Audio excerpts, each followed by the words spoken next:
جو مقام میں نے تلاوت کیا ہے اس میں اللہ تعالیٰ نے فرمایا کہ یا ایہن نبی انا ارسلناک شاہدا و مبشرا و نذیرا، اے محبوب علیہ السلام ہم نے آپ کو گواہ بنا کے بھیجا ہے، ہم نے آپ کو خوشخبری دینے والا بنا کے بھیجا، ہم نے آپ کو ڈر سنانے والا بنا کے بھیجا، حضور گواہ ہیں۔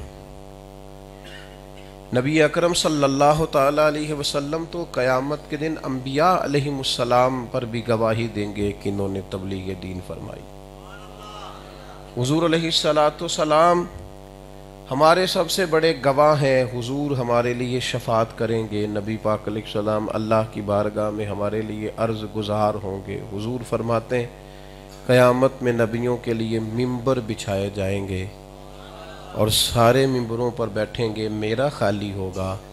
حضور آپ کا کیوں خالی ہوگا؟ فرمایا میں سجدے میں جا کے امت کی شفاعت کی دعا جو کر رہا ہوں۔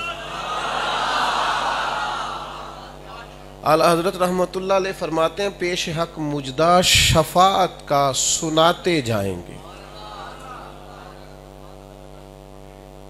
اور یہ لفظ آپ عام سنتے ہیں پر اس پر غور تو کریں، کیا فرماتے ہیں؟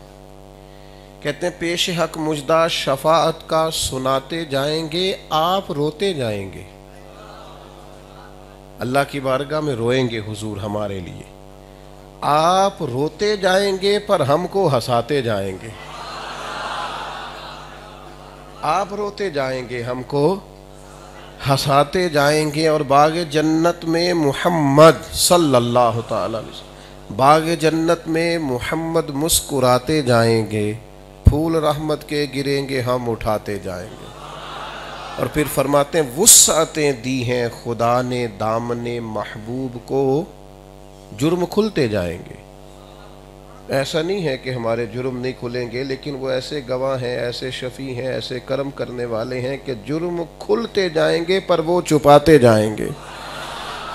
پھر فرمایا حضور گواہ ہیں